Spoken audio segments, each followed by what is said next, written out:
19-20 जुलैला आपण हिंदू सेवा दिन कार्यक्रम करतो.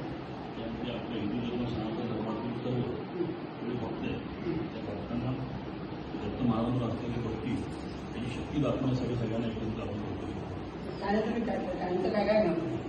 आपण सगळ्या भक्तांना एकत्रित करू. सगळी जवळ आणतो त्या ठिकाणी सर्वांना त्याच्या महाराजांवर असणारी श्रद्धा आस्था आणि त्यांचं ज्या चलन चालू आहे म्हणजे 12,000 वर्ष महाराजांनी तपस्या केलं ठिकाण आहे.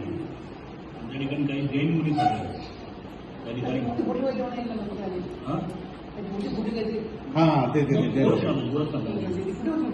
ती अलीकडे होती 4थ्या शिखरवर आपलं 5वं शिखर ना शिखर त्याच्या अलीकडे होतं बरं शिखर की जे लोक पैशांच्या ह्याच्यावरती काहीतरी करायचा प्रयत्न करतात. मग आपण सर्व हिंदू धर्मातील सनातन सर्व हिंदू भक्तांना एकत्र होतो. आपला आशीर्वाद पाहिजे आम्हाला आणि आशीर्वाद 2 मिनिटात तुम्ही शुभेच्छा द्या. तुम्ही बोललं तर बरं होईल.